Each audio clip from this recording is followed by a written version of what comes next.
morning students.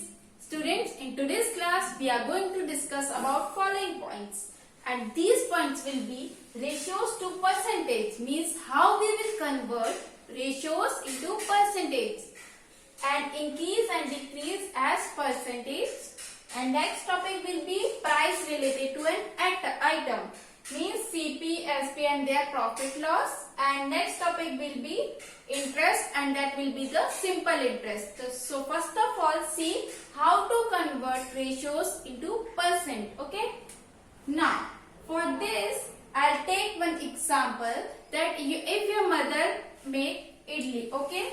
So for idli she took rice and ratio of dal will be 2:1.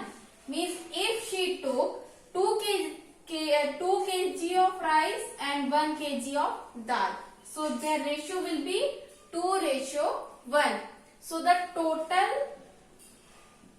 ratio will be what?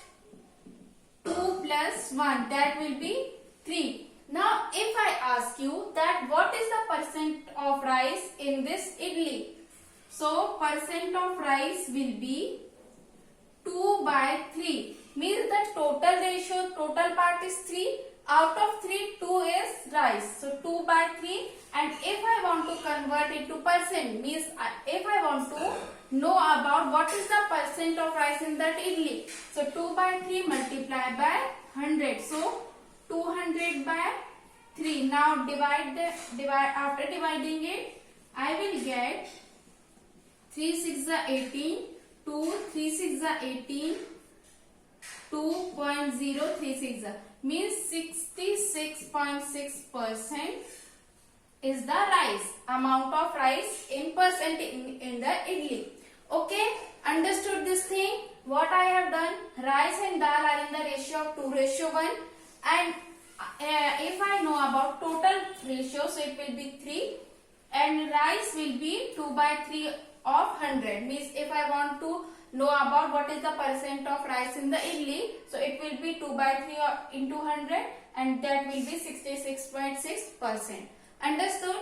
Now that of dal will be 1/3, because its part is 1 out of 3. Total part is 3, and 1/3 will be the part fraction for dal, and it will be 33.3%. Okay, so in this way you can find out the percent. So how we will find ratios into percent? First, write the part of the item which is given and the total part of something, and multiply by 100, we got the percent. Understood? So in this way we can find out the percent, and we can convert ratios into percents. Understood? Now let's move to its second topic, which is increase and decrease as percent. Suppose in a cricket match you have won 6 matches last year. Suppose you have won 6 matches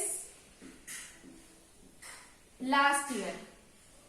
Okay, and this year you won 4 matches. You won 4 matches. Means out of 10 you won 6 matches last year, and in this year you won 4 matches. Okay, so what is the increase or decrease as percent? Okay, so it's as you can observe that you won more matches in last year. You won more matches in last year than this year. So increment will be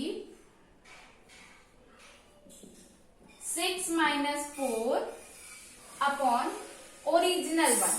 6 minus 4 upon original one means amount of change. As you can observe that 6 minus 4 will be amount of change in amount. Change in amount, that will be 6 minus 4 equals to 2. So its formula is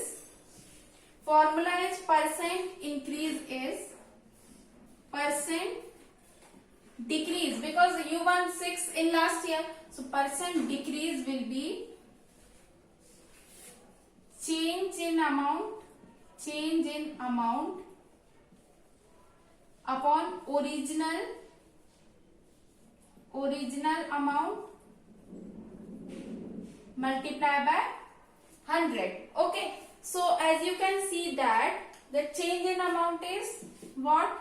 2. The original one will be was 6 because you won in the last year. Okay, so it will be 2 by 6 multiplied by 100. So 2 by 3 means 33.3% will be a result. Okay, if I am saying to you that you won 4 matches last year and this year you won 6 matches, so it will be 2 by 4 by 100. So it will be 4 2s are 4 5s and it will be 50% increase in the percentage. Okay, this will be for increase and this will be for decrease. If I told you that you won 4 matches last year and 6 matches this year, okay, so it will be increase in the percent, so it will be 50%. So how to find increment or decrement in percent? The change in the amount and upon original amount into 100. So you will get the increment and decrement in percents. Understood? So remember this formula. Okay. Now next is price related to an item. Suppose in our day-to-day life we purchase many items and we sometimes sold them. Okay. So how we can find them? Now if I purchase this pen for rupees 30. Okay. Suppose the cost of if I purchase this pen for rupees 30. Now, so this is the buying price of the pen. This is the buying price for the amount which is 30, which I gave to the shopkeeper. So this is the buying price for this pen. So what is the buying price of the pen? We call it as cost price. We call it as cost price and it is written as CP. So CP of the pen will be 30. Now if I want to sell this pen for rupees 35. Okay, so sell for rupees 35. So this selling price will be written as SP, selling price, the amount for which I sell this pen. So it is written as SP and this will be the SP. So the buying price of any item is written as CP, which will be the cost price of the item, and the selling price for which the pen I sold to someone.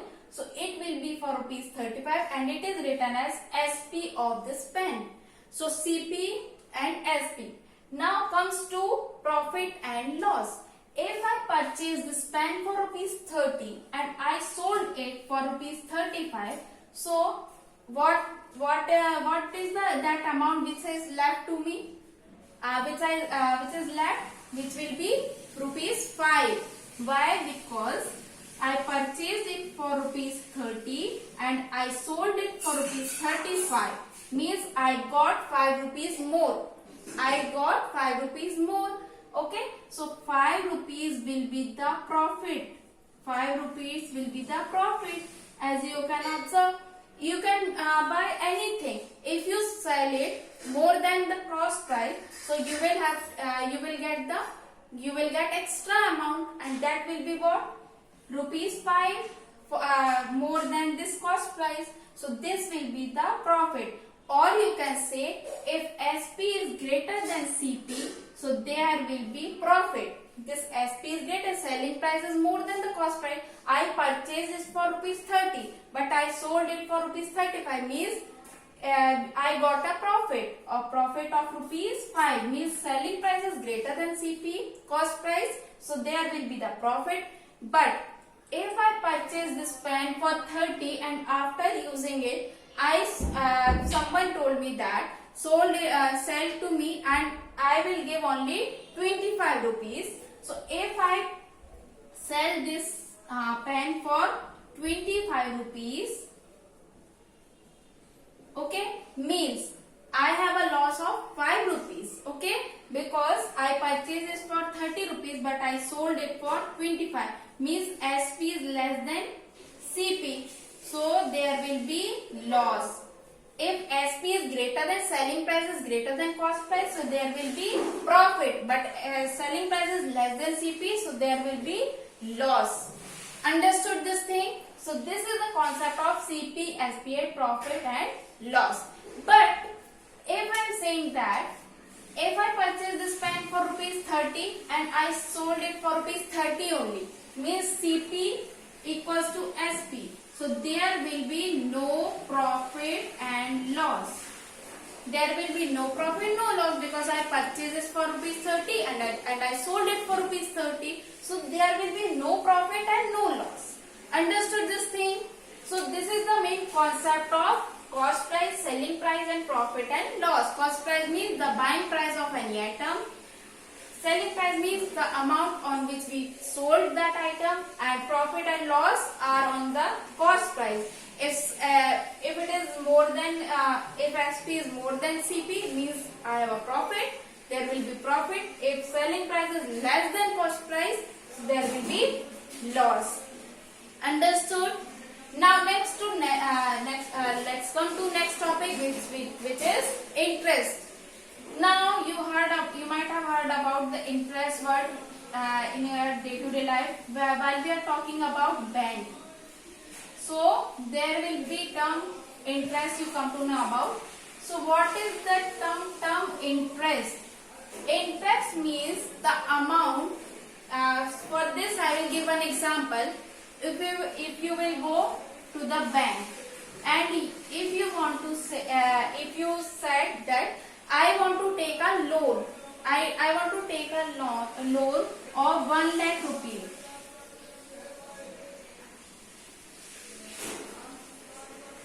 Okay, I want to take a loan of 1 lakh rupee.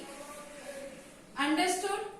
Now, but bank said that you have, I will give you the loan, but you have to pay extra amount after 1 year. If the person borrow the loan from the bank for 1 year, this will be for 1 year. Okay, this will be for 1 year, and the person told to the banker that I will pay this 1 lakh rupee, I will return this, but after 1 year. After 1 year I will return this. So the banker told him that after 1 year you have to pay this amount, but with extra amount.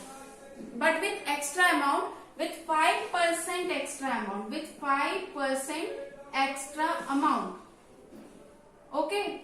So the extra amount which the person gave to the bank after 1 year, so that amount, that total amount after this amount will be what?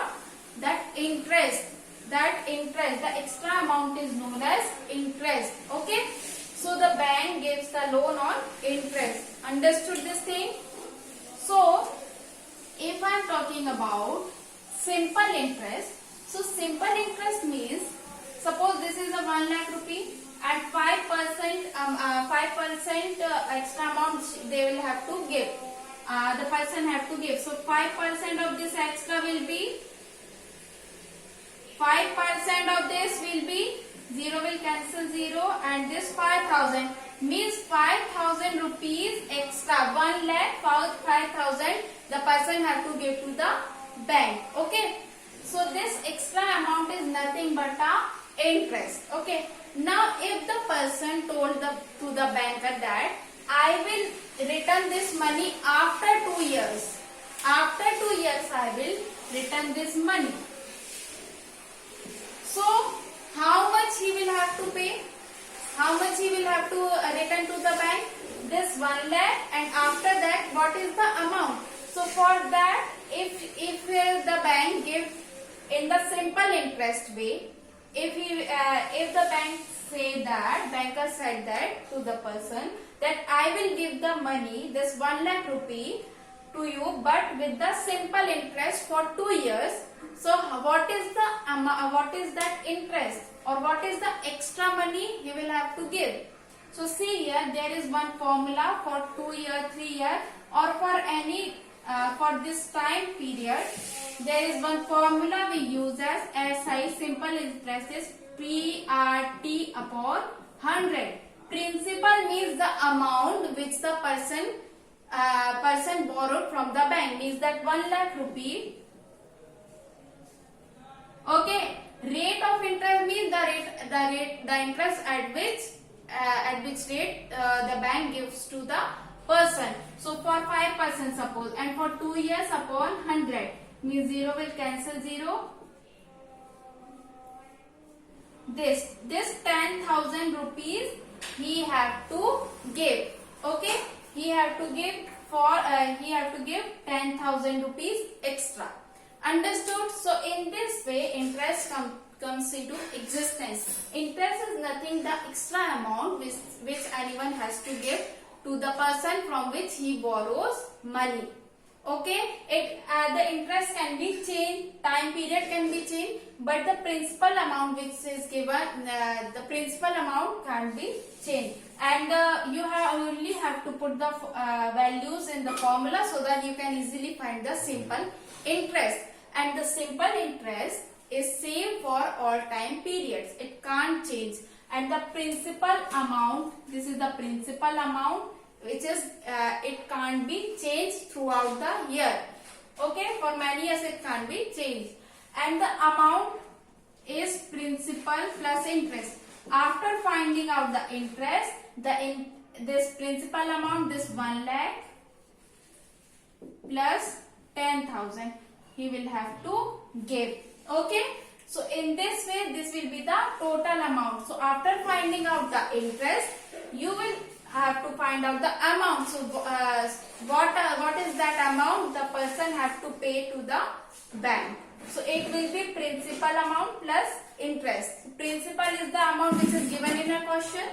Okay, principal is that amount which is borrowed or it lended from someone. Okay, and rate of interest is also given time, and you will have to find out the simple interest, and you will get the total amount for which the person has to pay to the banker. Understood?